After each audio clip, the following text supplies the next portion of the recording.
33 एकल खिताब single titles वो जीत चुकी हैं, जिनमें से 23 ग्रैंड स्लैम शामिल हैं। और इनका जो 23वां ग्रैंड स्लैम था वो ऑस्ट्रेलियन ओपन था। और ये भी याद रखना, वे ग्रैंड स्लैम सिंगल टाइटल जीतने वाली सबसे उम्र दराज महिला भी रह चुकी हैं। और इस पुरस्कार में 50,000 यूरो या 57,000 यूएस डॉलर का नगद पुरस्कार उनको दिया गया। ये पुरस्कार हर साल नॉर्थ स्पेन के शहर ओविएडो में दिया जाता है और इस समारोह की अध्यक्षता स्पेन की राजकुमारी लियोनोर करती हैं। तो कौन सा अवार्ड है?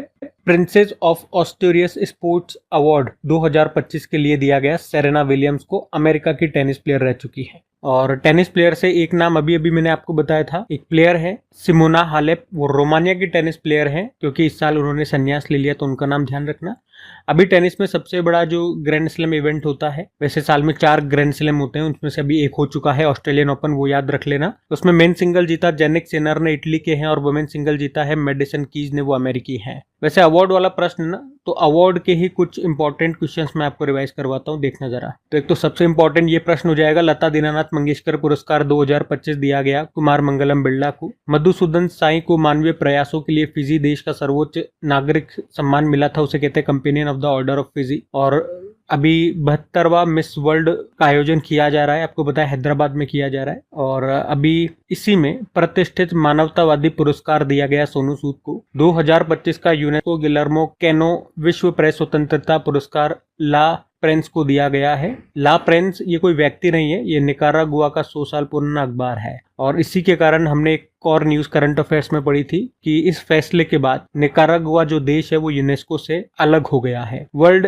जूरिस्ट एसोसिएशन के द्वारा मेडल ऑफ ऑनर से सम्मानित होने वाले पहले भारतीय वकील कौन बने? भुवन रिभु। वर्ल्ड फूड प्राइज 2025 दिया गया मारी यांगेला हुंगरिया, जो ब्राजील के हैं। 2025 के लिए अभी अंतरराष्ट्रीय बुकर पुरस्कार मिला बानू मुश्ताक को, जो कि भारतीय लेखिका हैं। उनके नॉवल हार्ट लैम्प के लिए, कन्नड़ भाषा का मूल ये नॉवल है। ये अवार्ड जीतने वाली ये पहली कन्नड़ भाषा की पुस्तक बनी थी। इसका अंग्रेजी में ट्रांसलेशन किया था दीपा बास्टी ने। ठीक है, तो ये कुछ इंपॉर्टेंट अवार्ड है, इनको भी ध्यान में रखना। अगला प्रश्न देखते हैं।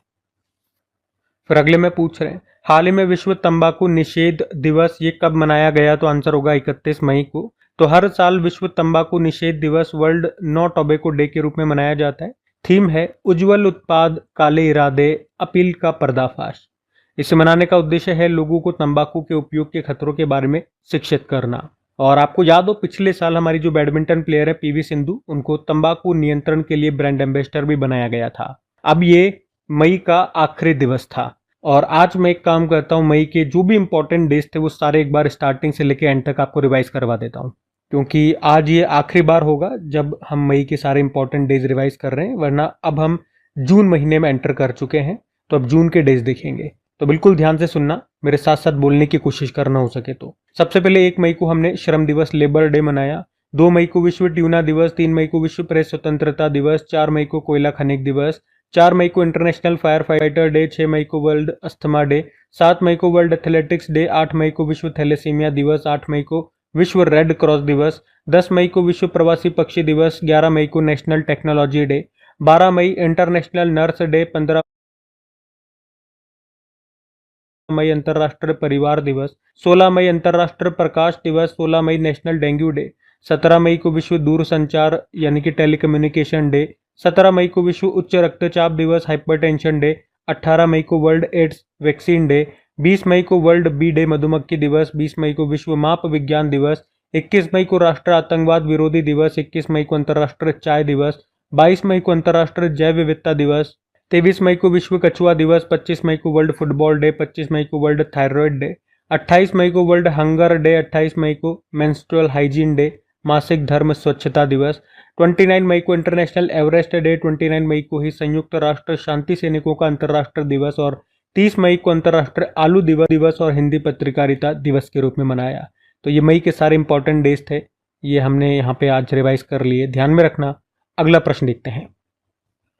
फिर अगले में पूछ रहे हैं, हाल ही में पूर्ण कार्यात्मक साक्षरता का दर्जा हासिल करने वाला भारत का दूसरा राज्य कौन सा है? तो आंसर हो जाएगा गोवा। तो अभी गोवा ये मिजोरम के बाद पूर्ण कार्यात्मक साक्षरता का दर्जा हासिल करने वाला दूसरा राज्य बन गया है। पहला राज्य मिजोरम था और पहला यूनियन टेरिटरी पूछेंगे तो लद्दाख था। तो आप यूं भी कह सकते हो कि गोवा, ये लद्दाख और मिजोरम, तो आप यूं भी कह सकते हो कि गोवा ये लद्दाख और मिजोरम के बाद पूर्ण कार्यात्मक साक्षरता का दर्जा हासिल करने वाला तीसरा राज्य या केंद्र शासित प्रदेश बन गया है। तो याद रखना, यदि किसी राज्य या संघ राज्य क्षेत्र की 95% जनसंख्या कार्यात्मक रूप से साक्षर है तो उस राज्य या संघ राज्य क्षेत्र को पूर्णतः कार्यात्मक रूप से साक्षर माना जाता है। वैसे भारत सरकार का लक्ष्य है 2030 तक पूर्ण कार्यात्मक साक्षरता हासिल करना, और कार्यात्मक साक्षरता के लक्ष्य को प्राप्त करने के लिए भारत सरकार ने 2022 में उल्लास नव भारत साक्षरता कार्यक्रम या न्यू इंडिया साक्षरता कार्यक्रम शुरू किया था 5 सालों के लिए। कब? 2022 में। और कब तक का लक्ष्य है? 2030 तक का लक्ष्य है भारत सरकार का पूर्ण कार्यात्मक साक्षरता हासिल करने का। कार्यात्मक साक्षरता का क्या मतलब हो गया? इसे अंग्रेजी में बोलोगे फंक्शनल लिटरेसी। तो मतलब वहां के जो लोग हैं वो रोजमर्रा के जीवन में जो पढ़ने लिखने या संख्यात्मक कौशल है वो उनमें होना चाहिए, वो उसका उपयोग कर सके, इतनी उनमें क्षमता होनी चाहिए, इतना उनको आना चाहिए। मतलब जैसे कि कोई व्यक्ति है, वो कोई साइन बोर्ड पे कुछ लिखा हुआ है तो उसको पढ़ सके, उसे समझ सके, कोई फॉर्म हो तो उसे भर सके, मतलब उसमें पढ़ने लिखने की क्षमता हो, किसी भी कोई भी चीज़ कहीं पे लिखी हो तो वो पढ़ सके, उसे समझ सके, लिखने की क्षमता हो, उसे लिखना आता हो, वो अपनी बात को लिख करके बता सके, सूचनाओं का आदान प्रदान कर सके, लिख करके फॉर्म भर सके, मैंने आपको बताया। और एक संख्यात्मक कौशल हो उसमें, मतलब संख्याओं के बारे में जानता हो, उसे कैलकुलेशन आती हो, गणना कर सकता हो, तो ऐसे व्यक्ति कार्यात्मक रूप से साक्षर मानते हैं।